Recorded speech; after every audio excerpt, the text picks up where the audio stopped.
Da sta roba. Rieccoci, Primus Inter Pares, appuntamento lunedì, mercoledì, gruppo TV7 in diretta a pagina Facebook, ovviamente dopo andremo anche a Roma, che ci seguono da Roma con Daniele Garbo, avremo collegato pure lui telefonicamente. Allora andiamo a Elisabetta, redazione, novità del web, Elisabetta. Allora io ti farei vedere questa foto dell'Udinese Calcio, che ha illuminato proprio stasera la Dacia Arena con un gioco di luci, appunto a ricreare la bandiera italiana e anche quella friulana. Questo perché proprio il 6 maggio di 44 anni fa, quindi era il 76, ci fu il terremoto. Dal terremoto il Friuli si rialzò, era una situazione difficile come quella di adesso, insomma per altri motivi ovviamente, però è un messaggio di speranza appunto dell'Udinese Calcio verso tutta l'Italia. Complimenti davvero all'Udinese. Sempre rimanendo, visto che adesso non si può giocare, rimanendo sempre in tema di Amarcord, il 6 maggio del 2015 è ricordata anche come una partita di Champions, e ti faccio vedere anche l'azione, in cui è ricordata come la finale di Champions in cui ci fu la prestazione migliore, insomma tra le più ricordate di Messi, tra cui questa azione insomma che fece sedere anche Boateng prima di fare il pallonetto. Bene. Quindi gli amanti del calcio, insomma, come te, come Stefano Edel, ovviamente tutti i nostri ospiti se lo ricorderanno. Semifinale era. E tutti sperano che ritorni. Esatto. Brava Elisabetta. Allora ritorniamo con i collegati, abbiamo ripristinato anche Renzo Olivieri, perché non volevo perderlo, e tanto che non lo vedo, ci mancherebbe altro che lo perdo. Era preoccupato, Renzo era preoccupato, persino il tuo ex presidente Pirato alle Carbonare, era preoccupato pure lui. Allora, cosa volevate intervenire dallo studio, poi ritorniamo da loro. No, io volevo fare una domanda rapidissima a Stefano Marchetti o anche a Dante Civilia, cioè comparto Serie B, conosco perfettamente quello che è il comparto Serie C, volevo capire, leggo, ho sentito anche il Presidente Barata l'altra settimana, ma mi pare di capire siete compatti nel tentativo di terminare la stagione, giusto? Stefano Marchetti, Sibiglia. Guardi, io credo che di questo punto di vista, per quelle che sono state le posizioni espresse in Lega, c'è una uniformità di vedute nel proseguire, pur con delle differenziazioni ovviamente legate a situazioni soggettive diverse, ma c'è un'uniformità nel proseguire purché però vengano garantite determinate questioni. La prima è ovviamente, ma qua non entriamo nel merito, la questione della salute, che non sta a noi decidere e qualcuno ci dirà se sarà garantita o no. Dando questo come premessa essenziale a qualunque discorso, gli altri temi sono il fatto di poter partire e avere la garanzia di fare il campionato, perché partire senza poter essere tranquilli e cominciare a giocare diventa un esercizio inutile. Ma più di questo, partire il campionato con la possibilità di chiuderlo, quindi se dobbiamo partire con l'idea che poi al primo caso positivo ci si deve fermare, allora va fatta una riflessione. Ma vi siete dati un'idea, chiedo a Stefano, allora proseguo su questo tipo dicendo: se non partiamo entro una certa data è meglio comunque non partire per tentare di salvare i termini della 2021, o voi dite anche, chiedo, per me il torneo deve finire fosse anche a Natale? Stefano Marchetti. Ma l'idea è di quella di finire, perché giustamente... Tutti vorremmo finire, ovviamente, sia chiaro. Non finire vorrebbe dire, sarebbe una catastrofe economica, tecnica, partirebbero i contenziosi in 2 secondi, si ritornerebbe nelle aule di tribunale e si andrebbe avanti per mesi per trovare le soluzioni. Quindi quella di finire il campionato sarebbe l'ideale, però noi come Cittadella ci aspettiamo e vediamo quello che ci diranno di fare. C'è un protocollo che in questo momento qua è di attuazione difficilissima, con costi esorbitanti, quindi chi non ha le strutture, chi non ha tutte queste cose si deve organizzare, ma non è semplice. Chi non ha Piano Gentile o la Puntinassa, non è facile trovare l'albergo, sanificarlo, e quindi, isolarlo. Ma non tutte. Scusi se intervengo, non solo non è detto che non sia semplice, ma non è detto che sia possibile, perché questo è un tema.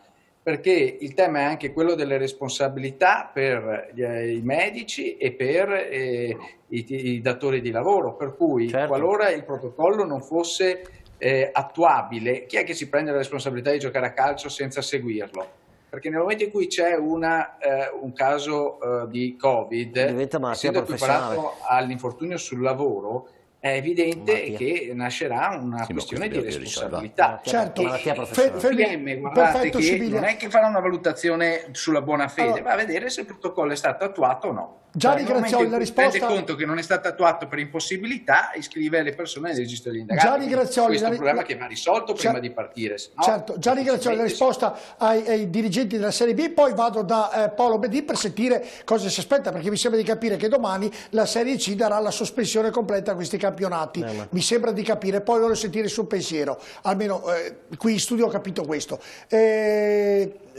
Gianni Grazioli, per quanto riguarda la Serie B, nel ragionamento che ha fatto Stefano Marchetti e Dante Sibiglia. Allora, prima di tutto, qualsiasi decisione sulle sospensioni dei campionati lo deciderà il Consiglio federale o in misura, diciamo, definitiva. L'unico che potrebbe decidere di non giocare più è il governo, ovviamente, ma a livello sportivo è il Consiglio federale che deciderà. Le leghe potranno fare qualsiasi tipo di richiesta anche a maggioranza assoluta, poi si esprimerà il Consiglio federale, che si doveva tenere venerdì ma che è stato posticipato probabilmente di una settimana, anche perché domani c'è una riunione molto importante tra la Federcalcio, il Presidente Gravina e il Ministro dello Sport, i medici del Comitato Scientifico, per definire il protocollo una volta per tutte, sul quale poi tutti ovviamente dovranno adeguarsi. L'augurio, il desiderio di tutti, dei calciatori, delle calciatrici, è quello di tornare in campo. Ciò non significa però voler rientrare in campo a tutti i costi, questo va sottolineato. Bisogna tuttavia percorrere tutte le strade possibili affinché avvenga, nel rispetto ovviamente della salute, che è il bene primario di tutti. Nel momento in cui ci dovesse essere l'opportunità di tornare a giocare, quindi si parla di metà giugno, più o meno quello è il periodo, i calciatori e le calciatrici dovranno farsi trovare pronti. In questo momento l'intero mondo sportivo, noi, gli allenatori, le società, i calciatori, noi, i calciatori, bisogna essere compatti. Credo che tutte le componenti in questo momento lo siano anche più di qualche settimana fa. Tutti crediamo in una possibile ripresa, però si vive alla giornata. Bene, ascoltami. Sono riniziati gli allenamenti individuali, il 18 dovrebbero riniziare quelli collettivi. Gianni Grazioli. E ci auguriamo che tutto proceda, però se tu mi chiedi in questo momento se si tornerà a giocare, non è ipotizzabile dire. Però facciamo così. Non si può dare una data precisa. Gianni Grazioli, arriviamo sempre a un punto di non conclusione. Allora facciamo un gioco fra noi, permettetelo, anche se il momento non è da fare giochi.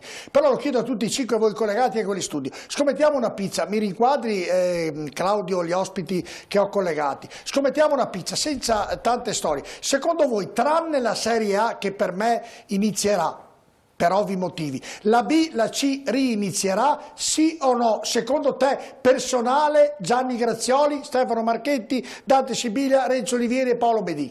Se volete rispondere, così, personale, senza nessuna presa di posizione ufficiale. Ma se dovessero iniziare la Serie B e la Serie C vuol dire che anche la situazione del Paese è arrivata in una situazione tale che non solo il calcio, ma le aziende, i negozi, ma secondo te rinizia... tutto il Paese ha preso. Ma in questo momento è difficile poterlo dire, in questo momento. A tutt'oggi la situazione, grazie a Dio, sta migliorando piano piano, giorno dopo giorno. Diminuiscono i contagi, diminuiscono sensibilmente per fortuna i morti, diminuiscono le persone in terapia intensiva, però siamo al 6 maggio. Certo, Renzo Olivieri. Se tu mi dovessi chiedere in questo momento, non ci sono in questo momento le condizioni. Renzo Tra un Olivieri, mese ci auguriamo tutti 40 giorni di sì. Gianni, ho detto personale così per scommettere una pizza, tanto per dare una risposta ai telespettatori, quello che pensiamo noi questa sera da questo studio, e poi ovviamente con tutti i benefici d'inventario. Renzo Olivieri, secondo te inizierà o no la B e la C? Lasciamo stare la B e la C, secondo te, a polso, a pelle, dalla tua esperienza, da quello che sta succedendo nel Paese, inizierà o no secondo te? Non lo possiamo dire ora e non posso scommettere, anche perché il protocollo che è stato fissato a oggi è un protocollo che può mutare Io credo Esatto. che con questo protocollo per le società di Serie B e di Serie C sia estremamente difficile. Non è detto che non cambi nel giro di un mese e la speranza di tutto il Paese è questa. Stefano Marchetti, Sibiglia, secondo voi sì o no? Prendetela col beneficio inventario, non è una risposta ufficiale, mamma mia. Io dico sì, però sì, la C no, la B ni, però è più per provare. Grande Stefano. Dante, secondo me la cosa più grave sarebbe mettere in piedi una cosa che costerà una caterva di soldi e dopo magari non portarla a termine. Sibiglia. Ma guarda, a me piacerebbe pensare di essere ottimista per condividere quello che ha detto Grazioli, cioè che poi vuol dire che saremo in una situazione migliore del Paese, però se devo essere realista mi viene da dire di no, ma perché stiamo ragionando ma non abbiamo ancora nulla in piedi per poter ripartire, i tamponi non ci sono, non si sa che visite mediche si devono fare, cioè, poi dovete pensare che la B non è cioè per fare certe visite mediche non è che domani si aprono le porte di tutte le cliniche e si cominciano a fare le visite per i giocatori, dobbiamo fare i tamponi, aspettare il risultato dei tamponi, fare il seriologico, dopodiché fare le visite, ma solo per fare questo ci vogliono 2 settimane in una società di Serie B, quindi e prima di fare questo, parlo per me ma credo il Cittadella ha fatto uguale, il Vicenza mi pare lo stesso, i giocatori non vanno in campo perché se succede qualcosa insomma, cioè, va tutelata la salute dei giocatori. È stato chiaro, Dante. Paolo Bedì invece domani come dico di no, perché secondo me i tempi se dobbiamo chiuderla entro il 3 agosto secondo me non ci no. Invece Paolo Bedì per quanto riguarda la Serie B, la Serie C mi sembra la A sì, la B ni, la C sicuramente no. Ti aspetti un sì, sperate di giocare Paolo voi oppure davvero è terminata così questa categoria? No Giorgio, io capisco che tu vuoi delle risposte e delle certezze, ma oggi non ci sono risposte, non ci sono certezze. La situazione è in continuo divenire. Non ci sono nemmeno certezze per tutte le altre leghe europee molto più importanti delle nostre, che stanno cambiando idea a distanza di pochi giorni uno dall'altro. Noi abbiamo sempre detto, lo abbiamo sempre affermato, che auspichiamo che il campionato possa riprendere perché sia il campo a determinare gli esiti dei tornei, perché ha ragione Stefano, poi se così non sarà ci aspetta un'estate di ricorsi e di tribunali, perché è la storia del calcio italiano che lo dimostra. La situazione è molto complessa perché il protocollo non c'è ancora, qualora ci fosse si porta dietro dei rischi che vanno chiariti, sono d'accordo con Dante, prima di ricominciare. E poi c'è un tema di tempistiche perché il calendario è vero che c'è ancora il tempo per poterlo utilizzare ogni 3 giorni giocando, ma è molto stretto. Quindi ci sono una serie di punti interrogativi che più avanti andiamo, più evidentemente pongono il tema della ripresa come un tema improbabile. Però allora... non possiamo sbilanciarci. Domani l'assemblea, e vorrei che questo fosse chiaro ai media, perché ho letto troppi giornali e ho ascoltato troppe trasmissioni che non hanno ben chiaro lo scenario. Lo ha detto Gianni, lo ripeto io perché serve. La Lega non ha competenza in materia né di sospensione del campionato né tantomeno di promozioni e retrocessioni. Ci mancherebbe solo questo. La Lega ha materia sul calendario, che vuol dire decidere quando si gioca e stabilire anticipi e posticipi. Ecco. Domani la Lega Pro, come faranno eventualmente anche le altre leghe, se saranno chiamati in assemblea a decidere, voterà una proposta del Consiglio direttivo che potrà essere al massimo un indirizzo politico che arriverà sul tavolo del Consiglio federale, che è l'unico organo che ha la possibilità di decidere su queste 2 tematiche. Perfetto. Mi aspetto, perché abbiamo visto le posizioni delle varie società, che ci sia un largo consenso verso la sospensione. Non posso sapere però come andrà l'esito della votazione, lo vedremo domani sera a giochi fatti, e poi ovviamente, come ha detto Gianni, sarà il Consiglio federale a decidere quando verrà riconvocato, visto che venerdì è stato annullato. Lasciami aggiungere una cosa, scusami Giorgio, devo salutare. Che aggiungo quello che dice Paolo, che il Consiglio federale potrebbe anche non recepire l'indirizzo politico di proposta fatto dall'Assemblea della Lega, ovviamente. Certo. Ma è impossibile. Va bene, allora ringrazio Paolo Bedin, Dante Sibilia, Stefano Marchetti e Gianni Grazioli. Olivieri, stai un attimo, devo chiederti una cosa prima di cominciare. Grazie davvero, grazie per la disponibilità, per il tempo, per l'orario, grazie a tutti, siete stati gentilissimi. Renzo Olivieri invece me lo inquadri in primo piano, che voglio vederlo da vicino. Renzo, devi dirmi quanto ti ha fatto arrabbiare Stefano Eder e quando andavi a chiedere lo stipendio e il contratto a Pieraldo del Carbonare, se era di parole e ti davo tutto quello che richiedevi. Renzo Olivieri, fatemelo vedere. Non fatemi saltare Renzo Olivieri adesso perché altrimenti impazzisco. Gerardo è il massimo che un allenatore può aspettarsi da un presidente, ma non è solo un discorso economico. Sentiamo l'audio di Olivieri dalla regia se lo vediamo. Ditemi. Per come seguiva la squadra, era un presidente tifoso nella maniera giusta. Quindi riguardo a Stefano Eder è migliorato tanto stando con me, insomma, perché aveva delle difficoltà di ordine tattico, ci ho dovuto perdere del tempo e spiegargli tante cose. Credo che alla fine le ha capite? sia venuto fuori un buon prodotto. Allora, racconto questo aneddoto.